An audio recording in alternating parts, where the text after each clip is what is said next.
रात के 10 बज रहे थे। गांव के पास का सुनसान रास्ता पूरी तरह अंधेरे में डूबा हुआ था। ठंडी हवा पेड़ों को हिला रही थी और पत्तों की सरसराहट किसी के धीमे कदमों की आहट जैसी लग रही थी। उसी रास्ते पर स्नेहा नाम की एक गरीब और खूबसूरत लड़की पैदल घर लौट रही थी। स्नेहा एक छोटे से काम से पड़ोसी गांव गई थी, लेकिन लौटते वक्त उसे देर हो गई। उसने अपनी दुपट्टे को कसकर अपने कंधे पर लपेट लिया और तेज कदमों से चलने लगी। गांव वालों ने हमेशा कहा था कि इस रास्ते पर रात में मत जाना, ये रास्ता श्रापित है। जैसे ही स्नेहा बीच रास्ते पहुंची, उसे महसूस हुआ कि कोई उसका पीछा कर रहा है। वह पलटी, लेकिन वहां कोई नहीं था। वह थोड़ा डर गई और तेजी से चलने लगी। अचानक उसे पेड़ों के पीछे से किसी के धीमे धीमे हंसने की आवाज सुनाई दी। स्नेहा मन में, ये मेरा वहम है, यहाँ कोई नहीं है, बस जल्दी से घर पहुंचना है। लेकिन जैसे ही वह कुछ कदम और आगे बढ़ी, उसे पत्तों के बीच एक परछाई दिखाई दी। स्नेहा, कौन है वहां? कोई जवाब नहीं आया। परछाई गायब हो गई। स्नेहा ने अपनी चाल तेज कर दी। तभी उसे एक बूढ़ी औरत रास्ते के किनारे बैठी दिखाई दी। वह औरत झुकी हुई थी और बुरी तरह कांप रही थी। स्नेहा, माई, आप यहाँ इतनी रात को क्या कर रही हो? बूढ़ी औरत ने धीरे धीरे अपना सिर उठाया। उसकी आंखें पूरी सफेद थीं और उसके चेहरे पर एक अजीब सी मुस्कान थी। बूढ़ी औरत, यह रास्ता तेरा नहीं है बिटिया, तू चली जा, वरना। उससे पहले कि औरत अपनी बात पूरी करती, वह अचानक गायब हो गई। स्नेहा अब बुरी तरह डर गई थी।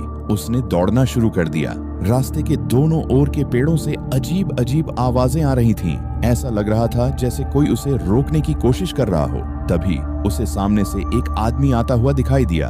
वह आदमी लंबे कद का था और उसने एक काला कोट पहना हुआ था। उसका चेहरा पूरी तरह धुंध में छुपा हुआ था। आदमी, इस रास्ते पर मत चलो लड़की, यहाँ जो भी आता है वह कभी वापस नहीं लौटता।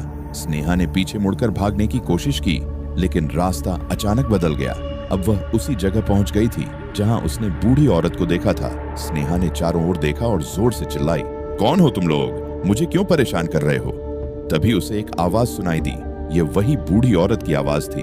ये रास्ता उन मासूमों की चीखों का है जिन्हें यहाँ मारा गया, और अब तेरा नंबर है। स्नेहा की आंखों के सामने वह काला कोट वाला आदमी, बूढ़ी औरत और कई अन्य अजीब चेहरे प्रकट हो गए। वे सब उसे घेरने लगे। स्नेहा चिल्लाते हुए पेड़ों के बीच भागने लगी। अचानक उसका पैर एक पत्थर से टकराया और वह गिर गई। गिरते ही उसने महसूस किया कि जमीन पर खून था। वह खून ताजा था और पास ही कई कटे हुए सिर पड़े थे। तभी वह आदमी उसके पास आया और बोला, तू बच नहीं सकती, ये रास्ता तुझे निगल जाएगा। स्नेहा जोर से चिल्लाई। तभी एक गाड़ी की हेडलाइट्स वहां पड़ी। एक स्थानीय किसान अपनी बैलगाड़ी से वहां पहुंचा और चिल्लाया, भाग यहाँ से, जल्दी कर। स्नेहा किसी तरह उस किसान की गाड़ी पर चढ़ गई।